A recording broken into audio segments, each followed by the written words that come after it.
From Upper Michigan Source, this is your Sports on Demand for Thursday, February 22nd. I'm Mike Ludlum. Big night last night in GLIAC basketball in the Upper Peninsula. Everybody was home. Let's start with NMU entertaining the Davenport Panthers out of the Kalamazoo area. First half will carry us inside to the lone senior Jordan Perez, up and good off the window. Next, Miles Howard will give it over to Naba Eccles. He lines up the three, rattles that one in just barely, and no problem there. So Naba says, you know, if I can make one triple, I can certainly make another. And he was off to a pretty good start on the night. Next, Isaiah Johnson will shake, bake, spin, left-handed, and put it in. NMU rallies in the second half to win this one, 77-73. Meanwhile, at Michigan Tech, second half action, Kyle Monroe, air ball. Oh, but Marquette's A.J. Grazoulis was there, so that must have been a pass. He puts it back up and in. Then Monroe finds Ewen-TROUT Creek's Dylan Gordon. Key three-pointer, he had 7 on the night. Next, Monroe, being the passing man again, we'll find A.J. as he gets double-teamed. A.J. puts it in, possibly a career-high 19 points. This game went into overtime. Brian Heath to Monroe for 3. He ended up with 29, and Michigan Tech picks up a well-deserved 81-78 win over Wayne State in overtime. Earlier, Tech and the Warrior women off the miss. Escanaba's Michelle Lefebvre needs 2 tries to put it in. We're not sure she was looking at the basket on the second one. She had 11. For Wayne State, Janae Williams, Peyton Birchmeyer for the layup. She had 15 points on the night. Tech's Kelly Guy was doing her best imitation of Kyle Monroe. She hit 7 from downtown, ended up with 30 points on the night. Tech trails by 1, 8 seconds to go. Kelly Guy tries to get the ball ahead to Elizabeth Kelleher, but she can't reach it. It goes out of bounds, and the Warriors go on to win 71-69. Back to the Barry Events Center for NMU and Davenport. First quarter action, Taylor Hodel on the inside, gets position, puts it up and in. The Panthers had the early advantage. Next, Emily Schrammick, no. Jessica Schultz, the putback. Don't worry about the player falling down. Schultz had 14. Then Sydney Dillinger to Lexi Smith, and Lexi's going to work on her balance. Checks it up, knocks it down for 3. She had 22. Wildcats trailed by 3 at the half, but came back to win 55-44. On the scoreboard, Lake Superior State at home last night, but Grand Valley State took care of business in the women's game, 82-43. Lake Superior State won the men's game by a dozen, 85-73.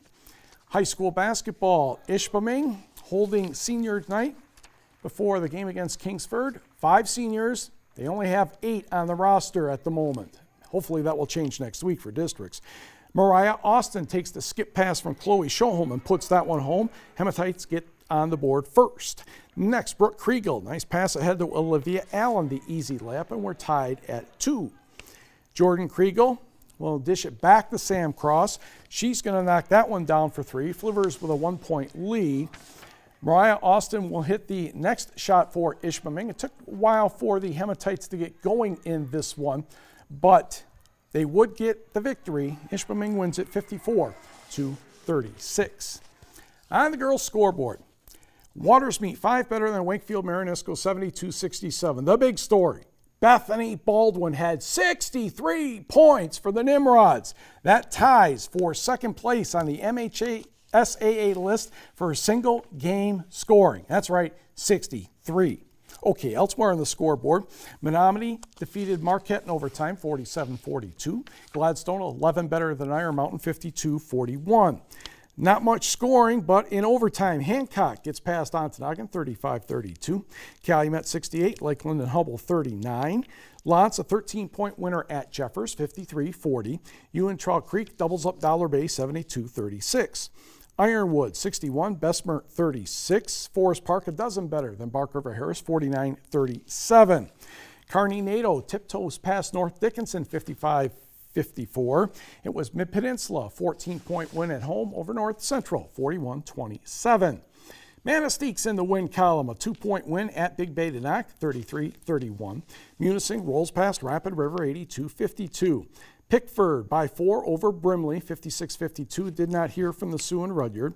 Cedarville, no trouble with Engadine, 63-25. Newberry in the win column, 50-34, taking down Detour. St. Ignace was probably too embarrassed to call the score in against Sheboygan because I'm sure the Saints won by a bunch. And Stevenson beat Superior Central 51-42. Liz Farley had 11 points and 12 rebounds for Westwood in the 48-31 victory over Gwynn. Talon Raisinin had 30 points for Republic Michigami, Hawks 58, Copper Country Christian 37. And a makeup game, had lots of those, West Iron County over Escanaba 58-55. Boys scores, not nearly as many. Rapid River bounced by Norway 62-51. George Butvillas had 22 for the Gremlins, 50-26 Houghton over Lakeland and Hubble. Mason Saubert had 20 for Wakefield Marinisco, a 6-point win over the Kessel Guards, 51-45. Also, regarding Wisconsin, it was Coleman over Niagara, 67-45. To the ice. Senior night at Marquette. Seniors have a 3.74 grade point average combined. That's pretty darn good. They were taking on Calumet first period. Tyler Johnson behind the net. Gabriel Capo scores on the backhand. And it's a 1-0 lead for Calumet. Next, the shot is knocked down in front of that. Brent Locust gets a whack at it, then another, and eventually the puck trickles into the net. We go to the second period. Calumet's up 2-1. Gaetano Camarada will streak in. Rory O'Connor will take care of the rest. Senior gets that one through the 5-hole. Marquette goes on to win this one by the count of 3-2. Meanwhile, Orange and Black battle in Escanaba, Houghton and the Eskimos. Kyle Krutina scores, and Houghton's lead is reduced to 3-2. Escanaba comes close as Grant Wickham is stopped by Jimmy Pietola. Then, ding! That's a goal by Dawson McKay. He had a hat trick, his 31st goal of the year. Next thing you know, Ty Hallinan scores for the Gremlins, and Houghton gets the victory by the count of 6-2. Also, word is that Alex Nordstrom had 6 goals for Hancock in the 8-3 victory for the Bulldogs over Kingsford, and Sault Ste. Marie turned back Traverse City Central 6-4. In the National Hockey League, close but not quite for the Red Wings in overtime. Buffalo the winner, 3-2.